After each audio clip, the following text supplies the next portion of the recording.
Good morning, good afternoon, good evening, and good night. This is the Code of Conduct with the King podcast. I am your host, JSpenceTheKing, and I'm amped. I ain't even gonna lie. I'm amped because I got my homeboy kicking it with me tonight, and I ain't gonna front. We just talked for like maybe not even 5 minutes, and he's actually already cooler than I thought he was. So I'm amped. I got my man Marcel Louis-Jacques joining me from ESPN. So you already know that means JSpenceTheKing has stepped up. I'm just joking with y'all. Yo, I'm going to get right to it because I've been waiting on this for a couple weeks. So I'm going to bring my man Marcel in, and we gonna get right to it. So ladies and gentlemen, welcome to the Code of Conduct on this, I want to call it a special edition, but it's actually Monday night. It is Memorial Day weekend. And so I guess that does make it special. So it's a special Memorial Day edition of the Code of Conduct. Ladies and gentlemen, please welcome my special guest, Mr. Marcel Louis-Jacques. What's up, big dog?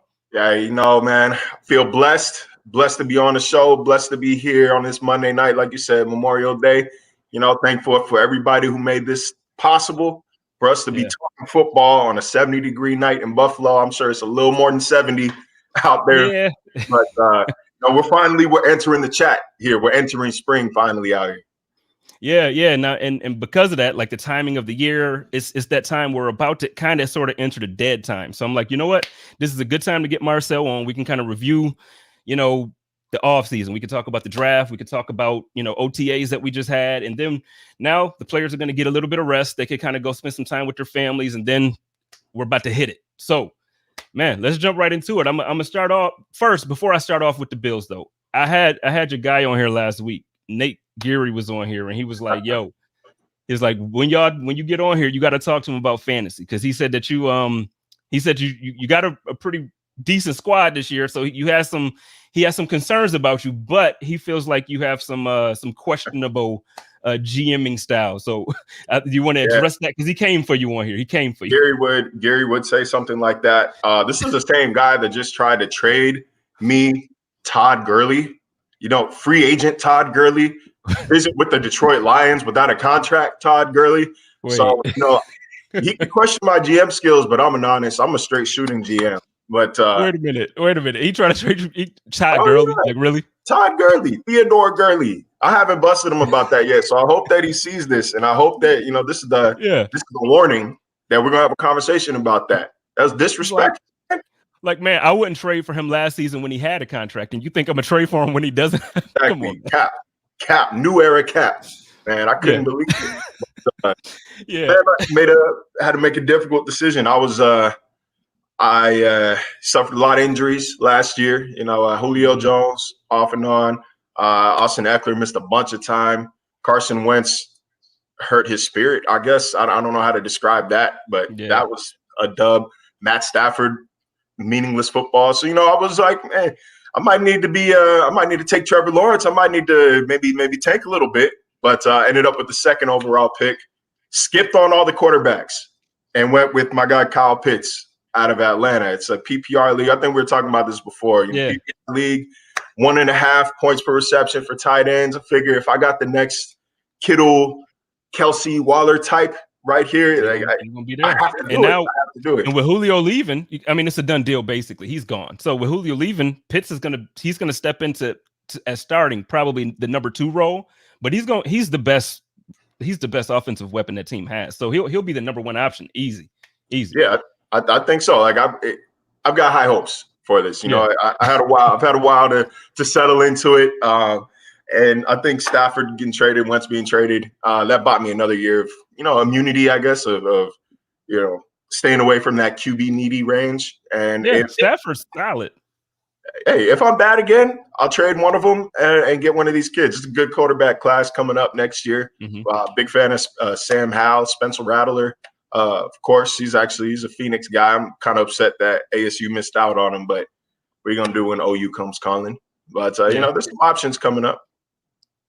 Well, I did my so we just started a dynasty league this year, actually, and this one actually has like the salary cap involved as well. So like it's a little bit more thought to it, and everybody was like going for, obviously, you know, Bills fans drafted Josh. I think he went 3rd overall. Patrick Mahomes went, so they went, and I'm like, yo, y'all going for these contracts. And people were laughing at me. So my first 3 picks, I swear it played out like this. I got Trevor Lawrence first. I was drafting 10th overall. So I got Trevor Lawrence. My 2nd round pick, I got Harris. My 3rd round pick, I got ETN. So I got 3 rookies on those contracts for the foreseeable future. I'm good. And I still ended up with Hopkins, Julio. I got OBJ as a receiver. I'm stacked, bro. So I'm good. I'm good. Man. Yeah, man. That's fine. I wanted ETN. He went toward the end of the first round. I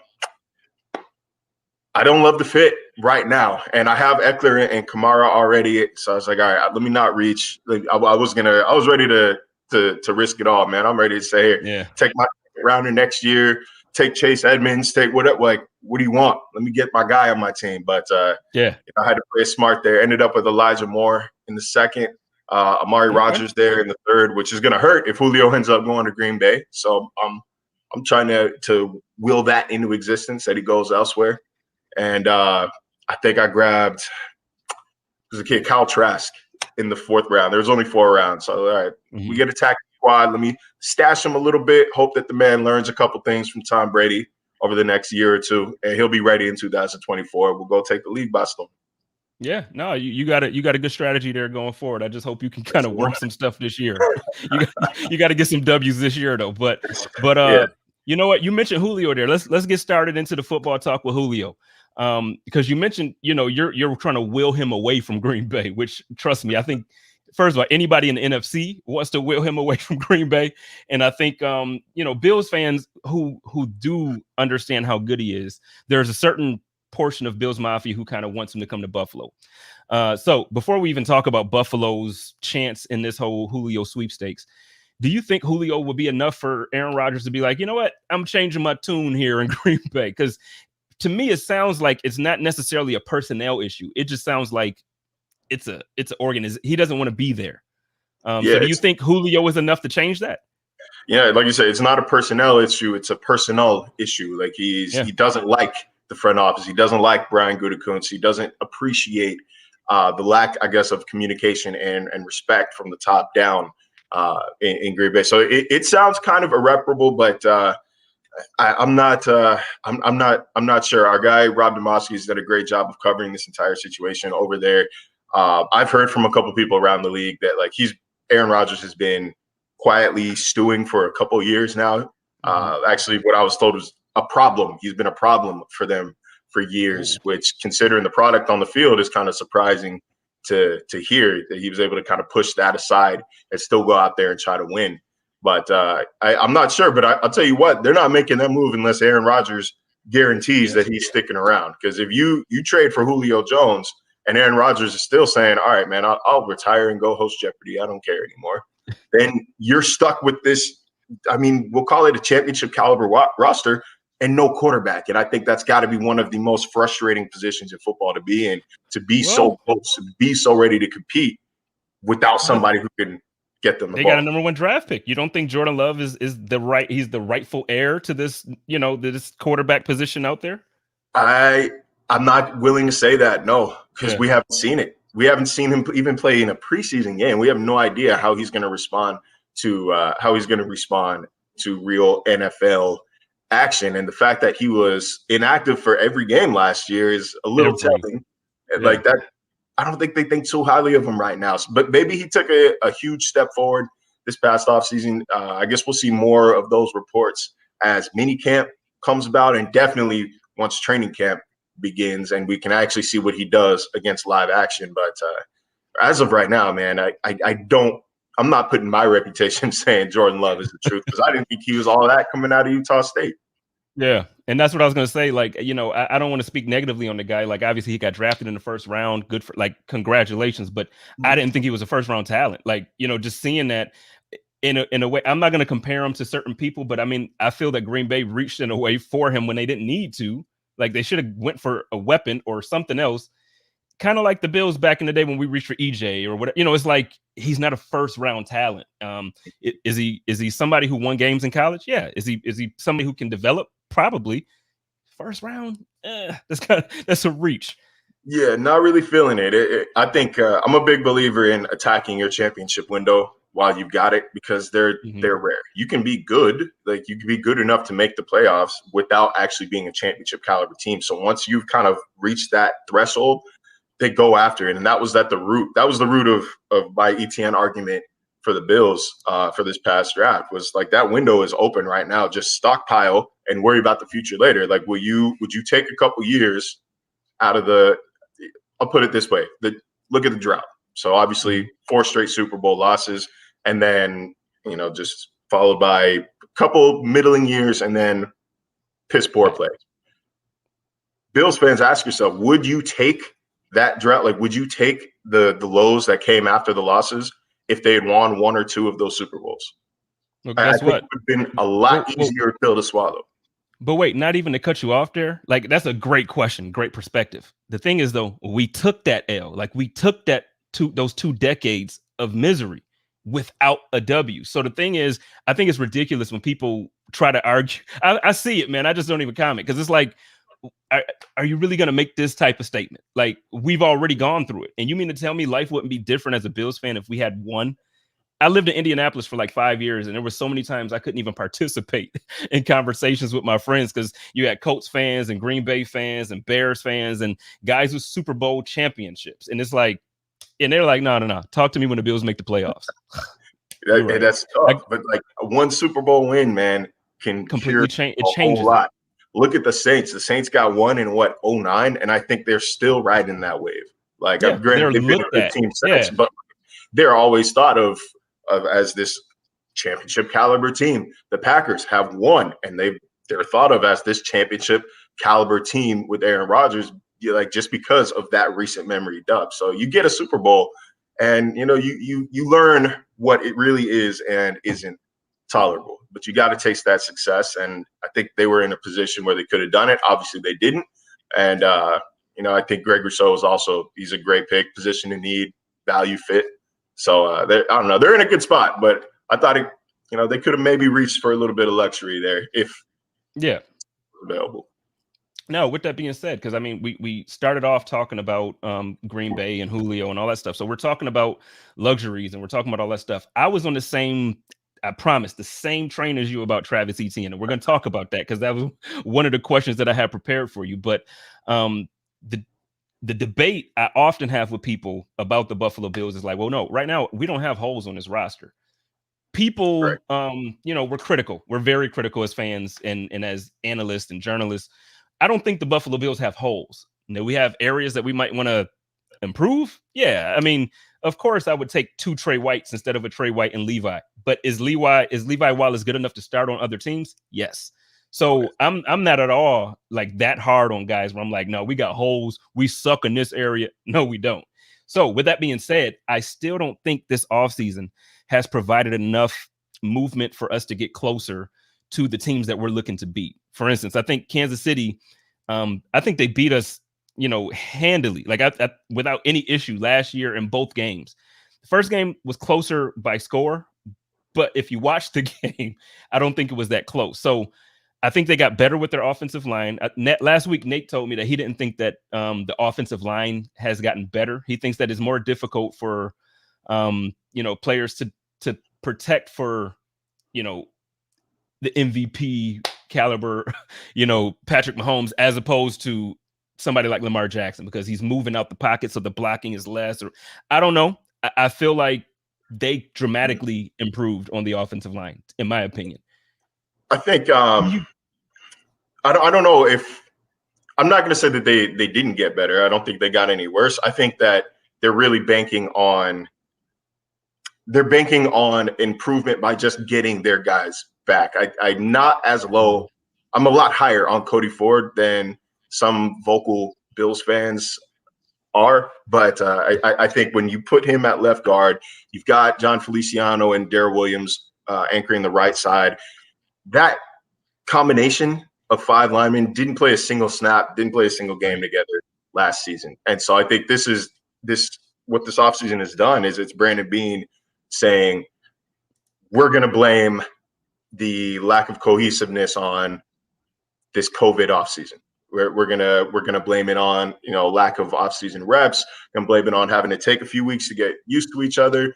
Blame it on not having our one tech run stopper or space filler on the defensive line, and we're just gonna run it back with a couple minor tweaks. With the little Emmanuel Sanders sprinkled in there, and a couple new draft picks. But you could tell that there's still such a believer. He's still such a believer in this roster. And you're right, there is no hole, which was, again, another ETN argument, was that you don't have to go grab a defensive end. You didn't have to grab an offensive lineman because they're deep on both sides of the ball, at least at the line of scrimmage. There is no immediate need. When Eric Wood retired, they had a hole at center. Like when they drafted Josh Allen, they had a hole at quarterback. They had a hole at corner when they went and took Trey White, and a hole at middle linebacker when they took Tremaine Edmonds.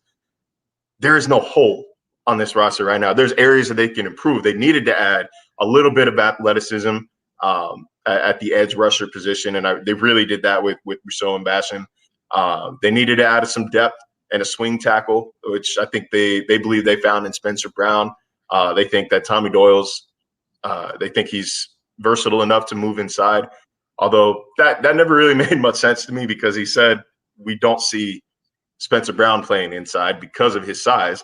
Tommy Doyle is just as big, if not bigger, than Spencer Brown. So I don't know what they see in that, but I'm not a GM for a reason. I think this is just there was nothing drastic here. This is just doing a little yard work, trimming the hedges a little bit, making sure it's nice and pretty for the fall.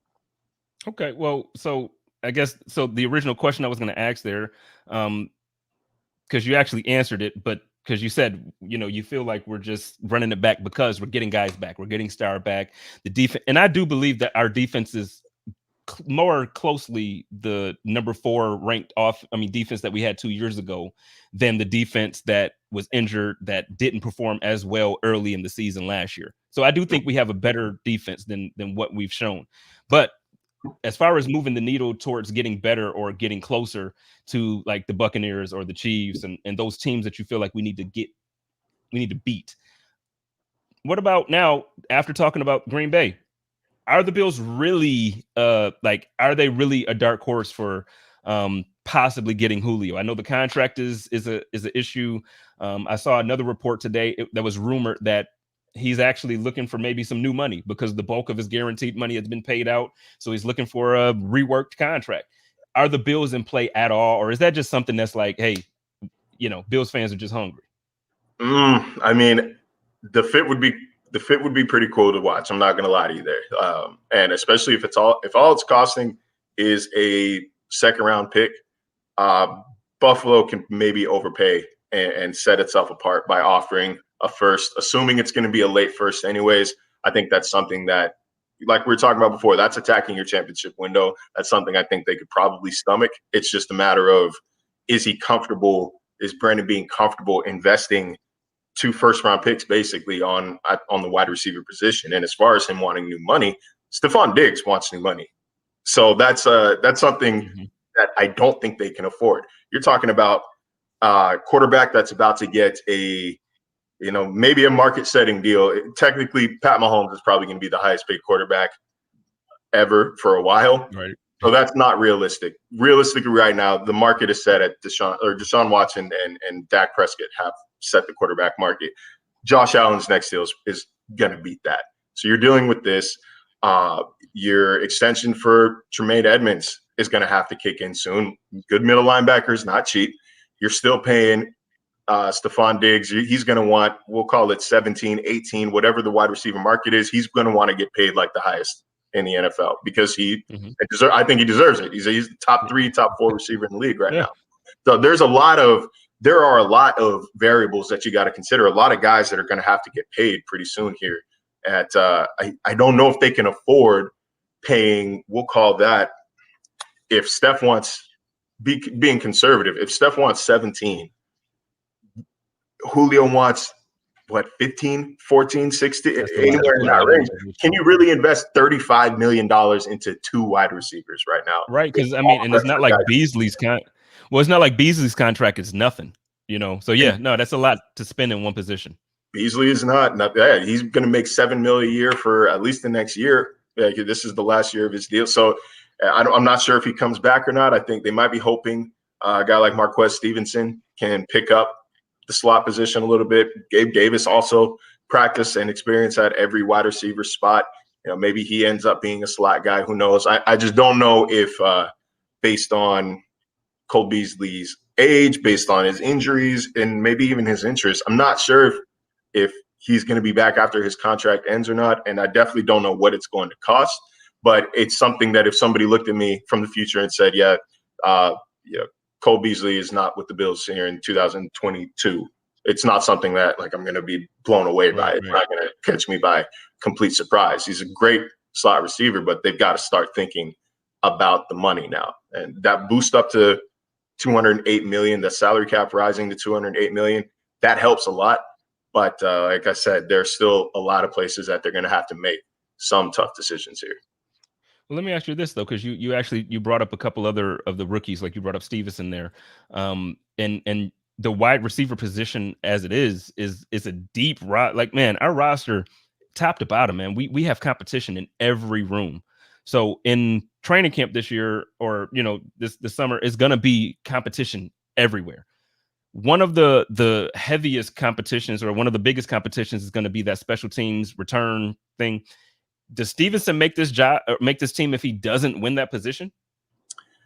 That's going to be tough. You know how much Brandon Beane loves his draft picks, even if it's a 6th rounder like Marquez, but he adds something even to this offense that I don't think they already have. He adds that home run, big play ability from the wide receiver position. But I do think, your best way, his best argument to make the team is to go out and win that returner job. And that was a specialty of his in college. I think that gives him another year of, they can allow Isaiah McKenzie back. I think the fan base might riot a bit if he doesn't make the final 53, but there's just, some room is going to be impacted, because if you look at the defensive end position, I know I'm getting a little off track here, but I promise we're going to tie it together. If you look at that defensive end position, Hughes and Addison are going to make the team. They've got a plan for Mario Addison right now. I'd be surprised if he doesn't stick to it. You look at 3 guys that were drafted past 2 years. So that's Rousseau, that's Basham, that's Epinesa. You've got 5 defensive ends on the team. Daryl Johnson Jr., they love him. That's 6 defensive ends alone. Then you've got Ed Oliver. That's 7 defensive linemen. You've got Star Lotulelei. If and when he does show up, I know they want him back. I saw somebody in the comments, don't have any update there. I know that Sean bring it up. Yeah. Sean was not thrilled that he wasn't there, but still, you've got him coming back. So we're talking realistically 9 defensive linemen, Vernon Butler as well, 9 defensive linemen that are going to make this team. They haven't even kept more than 5 defensive ends since McDermott got to Buffalo. Some room is going to have to take a hit. I don't know if they have room to keep 6, 7 wide receivers like they have in the past. I don't know if they can keep 3, 4 running backs on the roster like they have in the past, 3 quarterbacks like they have in the past. So there's just there's going to be some sort of domino effect. It all starts on that defensive line. Somebody comments, Harrison Phillips. Harrison's going to have a big summer, put it mildly. The healthy scratches at the end of last year are not a good sign for his long-term future in Buffalo. But depending on how Star looks when he gets back, there's an opportunity for Harrison. No, and now that, we kind of brought up Star, I was going to ask you about him a little later on, but, let's dive into Star for a moment, because I'm a little bit confused. Now, I understand that coach wasn't happy because Star wasn't there this last week. I get that.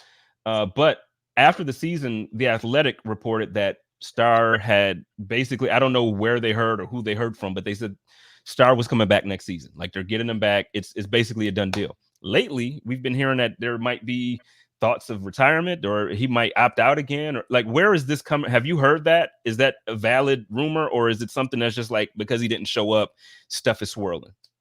That's not anything that I've heard. From everything I understand, the team is expecting him back, or at least they were expecting him at OTAs. And the tip off there is Stephon didn't show up, and Sean spoke about it and said, as far as we know, he's 100%. We know he's working hard. When Star's brought up, he says, unfortunately, Star is not here. and McDermott, he picks his words pretty carefully. He does. So for that either slipped out or he really meant it. But either way, I'm taking it at face value there. But I haven't heard anything about him wanting to retire.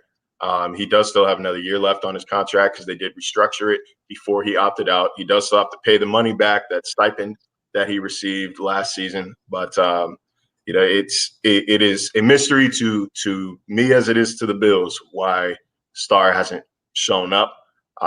They needed his presence. Ed Oliver needed him last year. I think that fans maybe got a glimpse, especially the ones who are a little more critical of him during that 2019 season. I think they're seeing his impact when he's not around. So I think that's a big boon to this defense if and when he does return.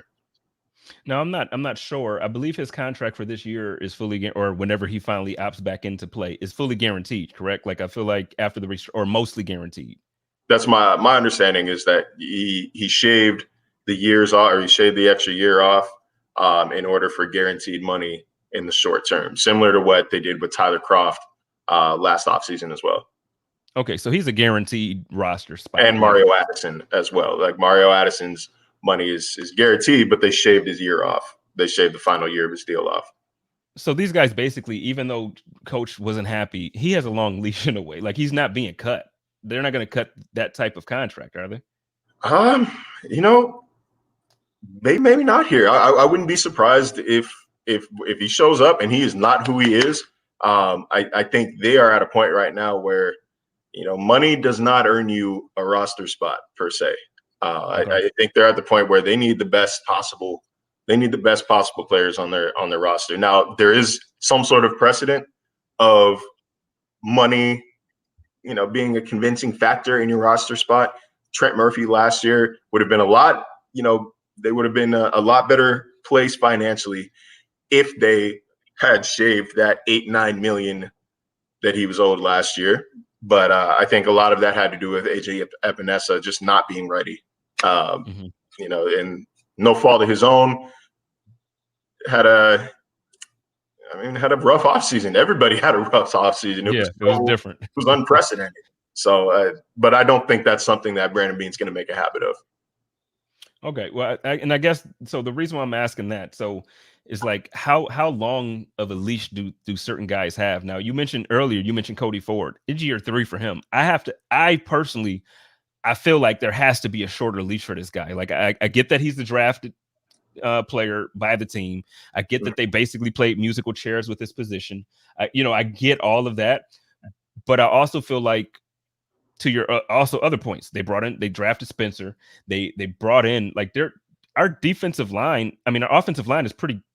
I don't want to say it's like we're like a top 3 type of, but we have a pretty deep offensive line. So I just feel like, he hasn't put together film as an NFL offensive lineman where like 4 or 5, 6 games where he's just playing great. He just hasn't done it. So is that something that you feel like could be a short leash as far as Cody, or is it like, no, I think we got another at least full year from the guy to get there? I think,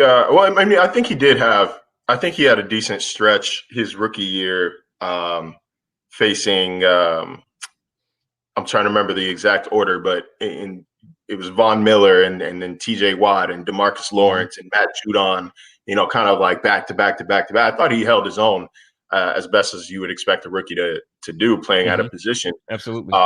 But I mean, based on just what Brandon's told us, he just hasn't been healthy, and I don't think they've been able to properly evaluate him.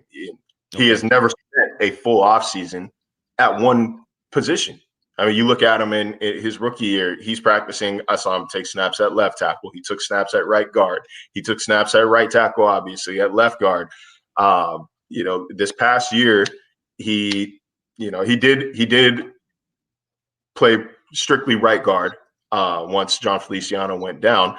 And then they moved him to left guard 2 or 3 games into the season, which he had no practice at, as far as what we saw during training camp.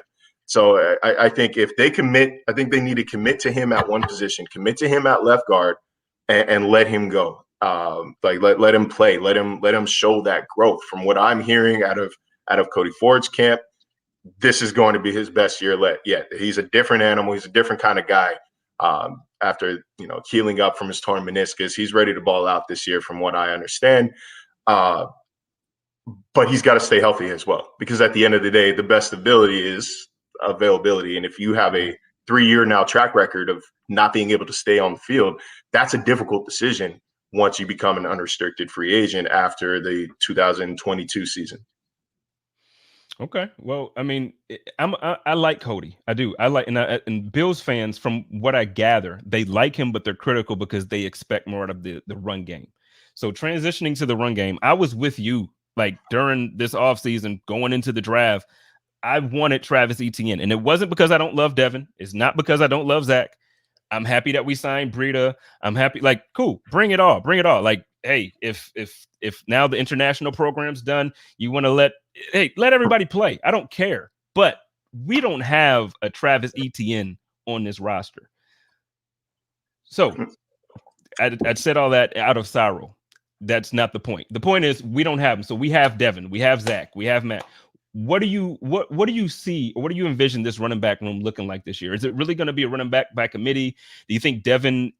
I don't know how running backs try to do it. They talk about it, but I don't know how running backs really can take like a step forward and become like a different guy in general. If you've been running like this your whole life, what do you envision, man? I know that probably sounds like a weird, like I threw that question out wild. I'm sorry. I didn't know how to ask it because I was confused when I read the tweet when he's like, "No, how can you be different?"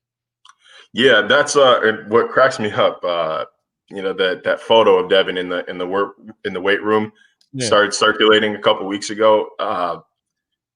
I'm not here to like brag about being in an NFL locker room, but I can tell y'all that been in a few NFL locker rooms.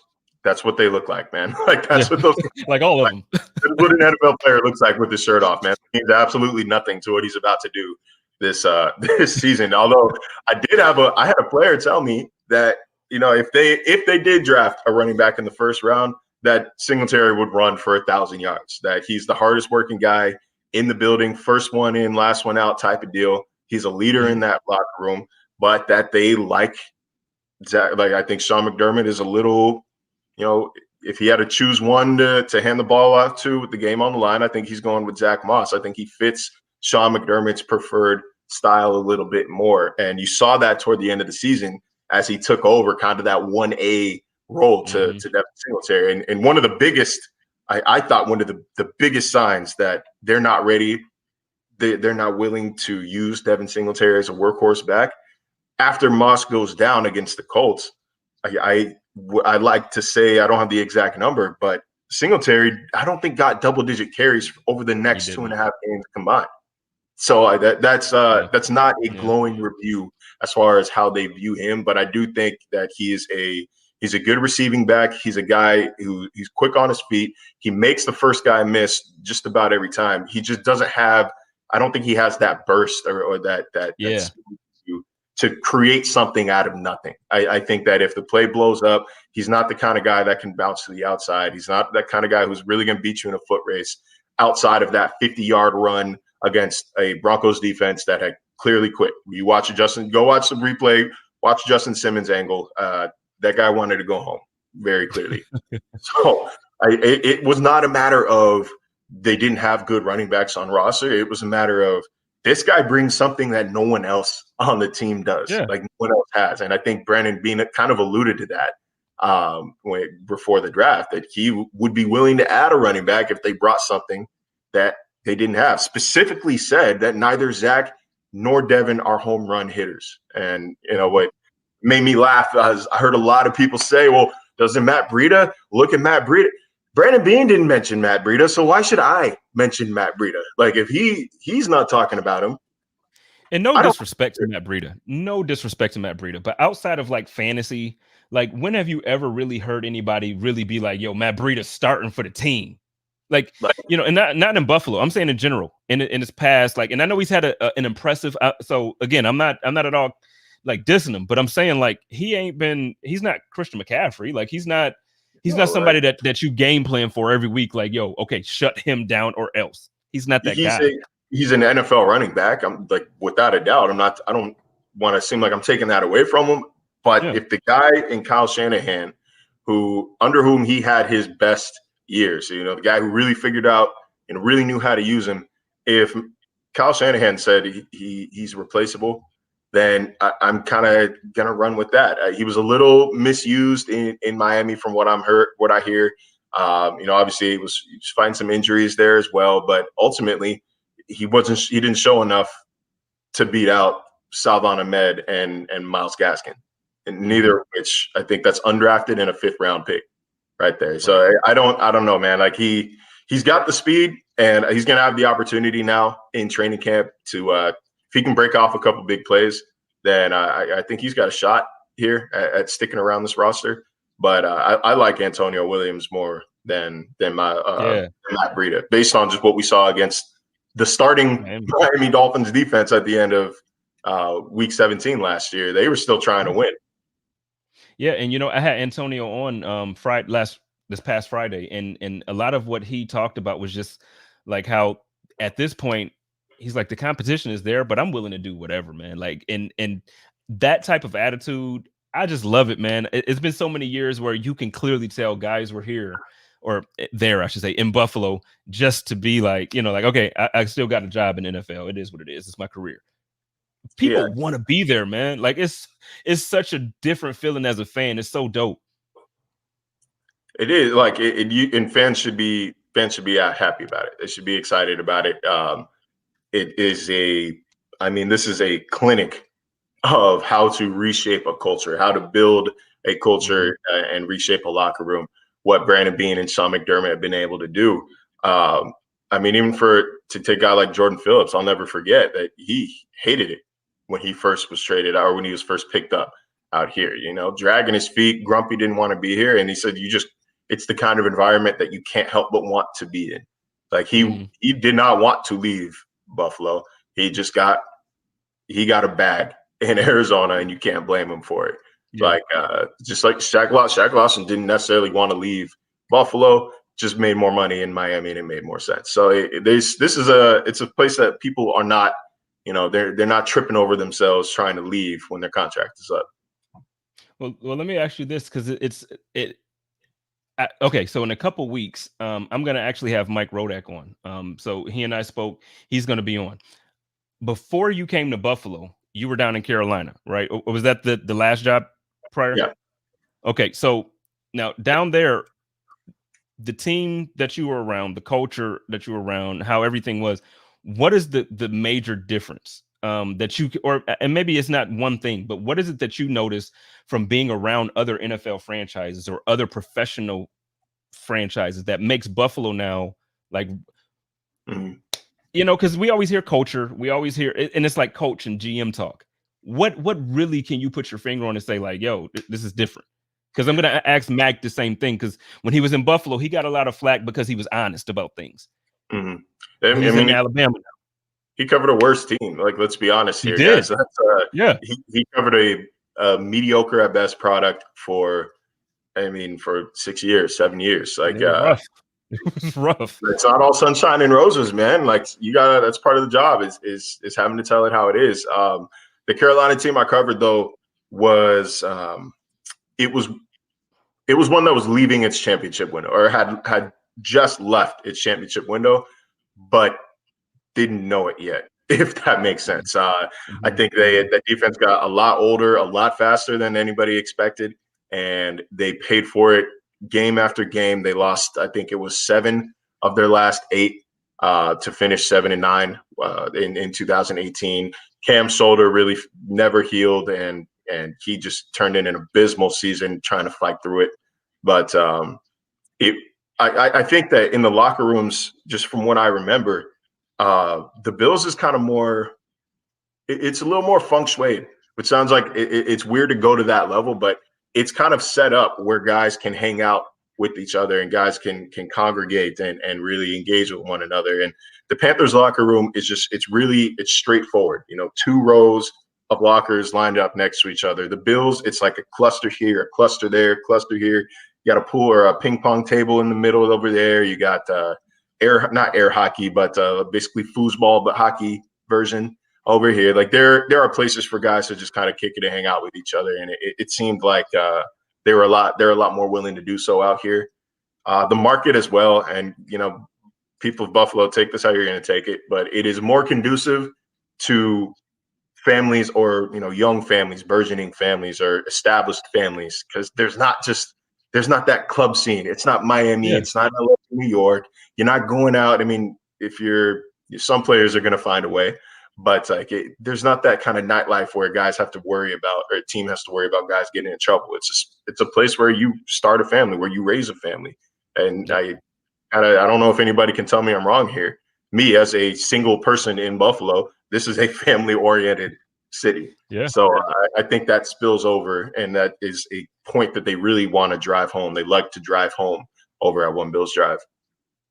Well, I mean, man, I first, to your point about Mike, you're right. It was rough, and he got a rough time, but he was honest. And the thing is, he's doing a great job down there in Alabama right now.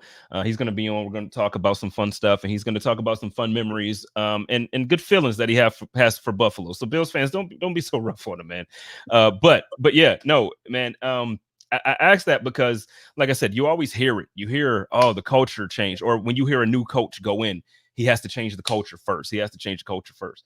The thing is, it's clearly changed in Buffalo. Like, you can see it. You can see it on the sideline. You can see it when you listen to players in an interview. It's like this. It's the same language across the board. Every player, you hear them saying, how come the Buffalo be the best version of myself? You hear them say, we're championship caliber. You hear the same thing. And I just, I was just wondering if, what it was that you saw.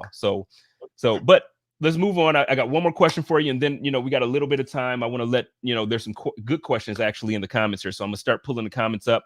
But before we do, I just want to end this off where I just read, I don't know what I believe, because I know you have to play the game every Sunday. And I know, like, the teams we say are bad can be good. Like, at one point, the Bills were probably, people thought they were going 4-12, and then they went 13-3. So there are times when, you look at schedules, but apparently the Bills have one of the easiest schedules in the league this year. How do you see this thing playing out for us?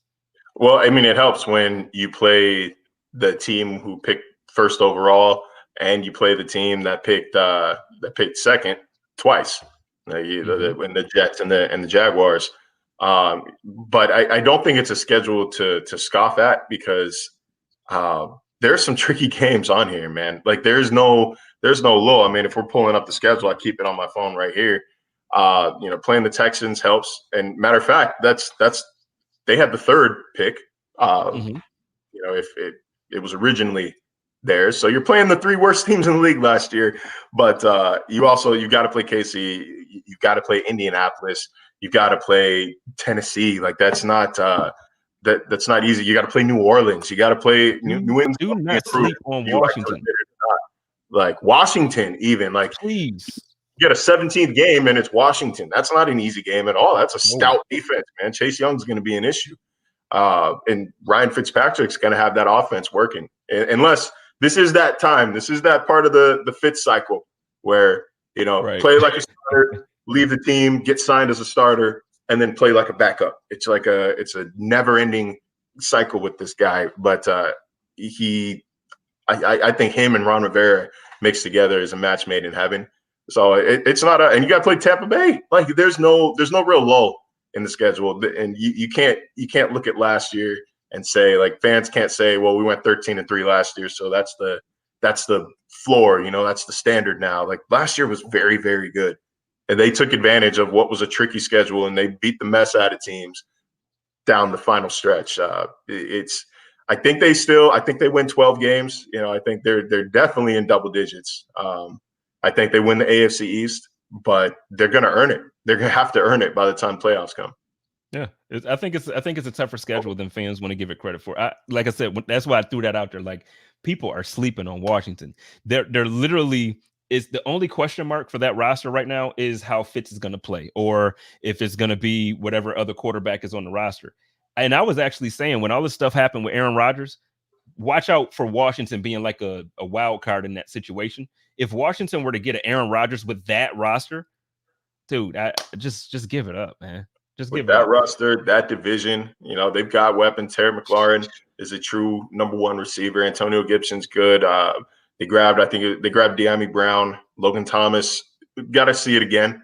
from Logan Thomas. They got got UB's guy, got Jared Patterson down there. So I know Buffalo's got the city of Buffalo's got at least an eye down there in Washington. But like I said, there's no lull in this schedule like last year when they had they played the Chargers right after a bye week, and they played it was like Cardinals bye week Chargers. That's a time, even though they lost, that's not really scaring many people. They had a stretch a couple years ago where they played the Jets, the Giants, and the Bengals to start the year. That's not scaring anybody. They played the Dolphins in Washington back to back when both teams were winless. Like that's a lull. There's none of that this year. Yeah. When you win the AFC East, you get every division's best. So I think, or when you win your division, you get every division's best. This schedule is the schedule of a division champion, and they're, like I said, they're gonna have to earn it by the time playoffs come around. And we're being hunted this year, man. It's not the same thing where it's like teams kind of sort of think that we're on the rise. Like, no, teams know when they're playing Buffalo, and it's a game that they're going to show up for. So, hey, listen, let's get some fan interaction in here, man, because they've been going in. And normally I ask I'll throw the questions up during, but like I said, I've been looking forward to this personally for some time, so I had to get mine off first. So I appreciate it. We got the eye of the moment saying, Marcel, do you think this preseason's training camp battles between the D-line and the O-line will be must-see viewing? Are you looking forward to it? Yeah, I think it's going to be exciting because, like we've established, there's a lot more depth on this offensive line. I saw somebody bring up Forrest Lamp. That's starting caliber interior offensive line. Spencer Brown, Tommy Doyle. These are guys who are going to push. They're not pushovers. And when you look at that defensive line, they need Greg Rousseau and they need Carlos Basham to make an impact sooner rather than later. They need AJ Epinesa to have taken that next step. So it's going to be an opportunity for these guys who are, they're being relied on. They're being painted as the future to get their first taste, some of them their first taste of NFL action, and to get action against several NFL quality players and starting caliber players. And, I think that we might see another situation like we did in 2019 where Bean sees a couple guys that aren't going to make the final 53. He's going to shop them around and try to get a draft pick for him. I think there's a Russell Bodine type of situation on the roster. Technically a Wyatt Teller situation, although you would hope that he doesn't trade. If you're a Bills fan, you'd hope he doesn't trade somebody who ends up being that good. But Wyatt Teller wasn't going to make the final 53. He just wasn't that good until this year. I mean, fault them however you want. They ended up with Stephon Diggs after. I think they did okay. Yeah, no, I mean, you can't be mad. Like, obviously, hindsight, you look at it, it's like, well, we could have sent somebody else. But you also have to look at that. When fans make that statement, and I'll throw myself in there as a fan, when I make statements like that, it's like, you got to realize Cleveland probably didn't want other guys. Like, they probably had an offensive line coach that said, no, I see traits in that guy that will work. Yeah, let's make this trade. So, yeah, I mean, you got to, it's two sides to the equation. I know Brandon Beane is a wizard normally, but you still got to, and at the time, people were excited about that because he wasn't going to make the roster. And they're like, what? We got a what for him?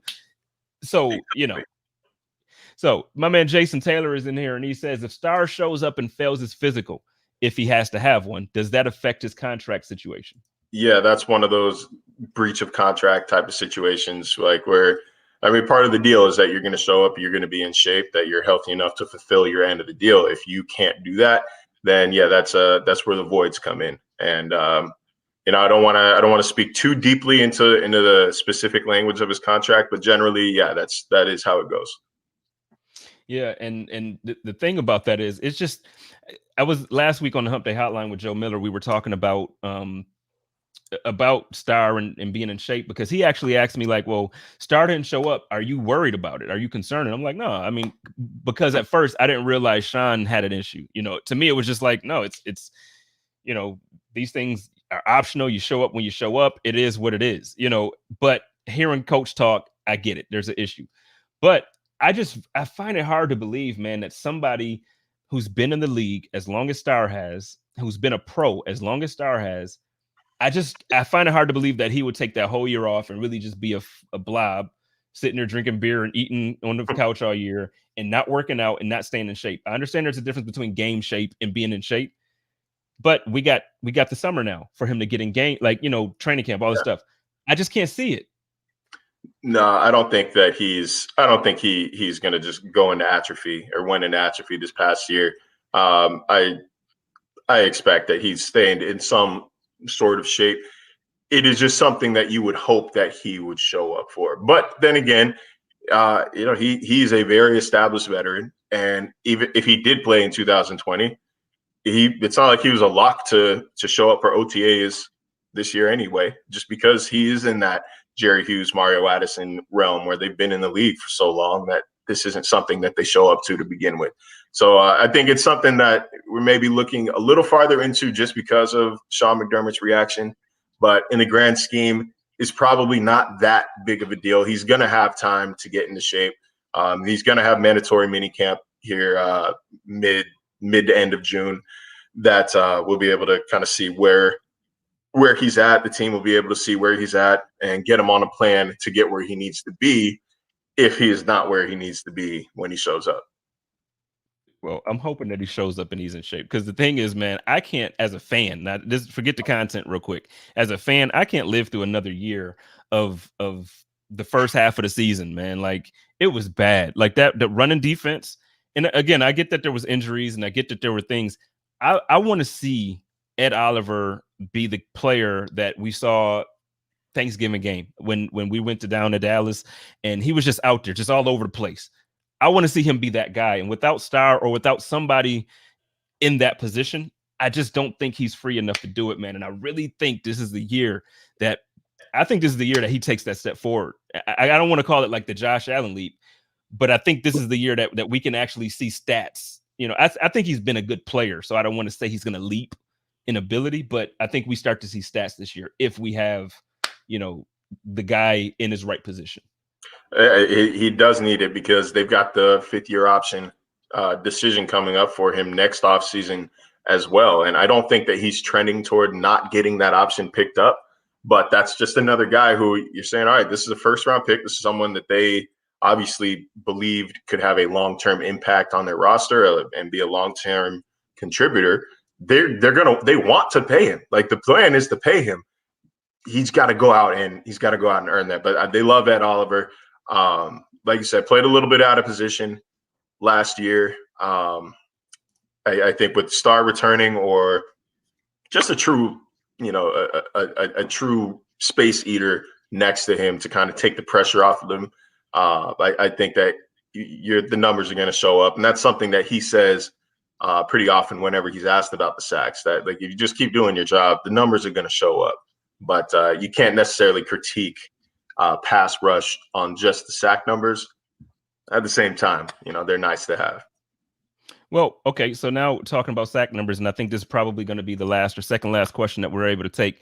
But speaking about sack numbers and that defensive line, my man Aaron Harris says that we might have for that final spot, right? And I always I know I'm going to pronounce the name wrong, so hopefully if he does catch this or if he's listening, please don't be mad, man. Is it F.A. Obata? Yeah. Okay, well, I said it right. Cool. So F.A. Obata versus Bam Johnson for that final spot. F.A. Obata would have led the Bills in sacks last year. That hurt my feelings when I figured that out. I was like, when we signed him, man, I went to go look at his stats and I went to look at plays. So then I'm like, all right, cool. I was getting ready to do a pod for somebody like in a different network. And it's like, wait a minute. Our leading sack guy had 4.5 sacks last year. And he would come on, man. So do you think F.A. is making the team? It's going to be tough. He looks good out there. The size on the defensive line right now is uncanny, to the point where, speaking of Ed Oliver, looks noticeably small when everybody is standing alongside each other. And Ed Oliver is not a small guy. So he looks the part. F.A. Obata looks the part. Daryl Johnson also grew an inch or two this offseason as well. He's towering. I think they love that guy. I think they love his length there. I think they love his special teams prowess. And I think right off the top, that sets him apart from F.A. Obata. I would imagine F.A. is a camp casualty at the end of the year, but he'll end up somewhere because he's a good player. But I think they like Daryl Johnson a lot. at this point, and I think that he's proven it. He's done it before. He's been impactful when he does get into the game on defense, and he's made a sizable and noticeable impact, like I say, on kickoff, on special teams. So if I had to choose right now, I'd go Daryl Johnson. Okay, well, I'm just hoping that we have improved play from whoever makes it. I don't care what 53, what combination of 53 players we put out there. I would like to see more sacks. I would like to see real pressures. I don't understand this. And then, okay, we're really going to end this, but I don't understand the rule. Like when people say, or the stat, quarterback pressures, to me, a pressure means you really messed up the play. I see these things where people are getting credit for quarterback pressures and guys are completing passes and it's a touchdown here. No, man, I need a sack or I need an incomplete pass or something. I don't get it. It does seem like it does seem like kind of a, I don't know if ambiguous is the right word. One of those stats where it depends on who's scoring it. You know what I mean? Like it's not there's no standard for what a pressure might be. So it's like that argument, with Chris Paul when he averaged 20 points and 10 assists in New Orleans, all those years ago, that, maybe the stat keepers in New Orleans, they were a little lenient with what an assist really means. Maybe we waited a little too long and still counted it for him. So I think we're in the same ballpark right there. But there is win rate, which is quantified as beating your block within 2 seconds. And Jerry Hughes had the highest pass rush win rate in the NFL last year. The Bills as a team, I believe, were 4th best. But so the rush is there. It's just you do need to finish it. We say sacks don't matter, but you do have to finish. They do. I would much obviously turnovers are far more valuable, but man, sacks, interrupting that is literally game-changing plays. So the thing is, when you keep missing, it's like the momentum stays or the momentum will shift. But a sack, man, it's such a game-changing play. So listen, Marcel, I thank you so much, man, for taking an hour out of your holiday. Like, you know what I mean? Like you spent the hour with me on your holiday. I appreciate you, man. Is there anything you got going on that you want to let people know about, bring some attention to? Man, I got a couple features in the works. It feels really good to be working on those kind of stories again after so many speculation pieces and draft pieces. So I'm excited to share those with you guys on a couple of guys in this rookie class. Just try to give you a little more background as to who they are. But other than that, man, no, thanks for having me on. Like I said, this is no problem at all. Just got home a few hours ago, actually, from I was in the city, New York City, all weekend. So this was a cool thing to get back to and help get my mind right for this coming work week. So appreciate you for the opportunity, man. Anytime.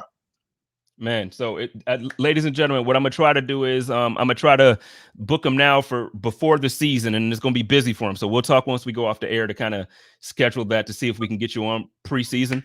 But hey, ladies and gentlemen, y'all know how we do it over here at the Buffalo Rumblings podcast and YouTube networks. Always take care of each other, love each other, and live in peace. And as always, stay positive and test negative. Go Bills. Let's get it.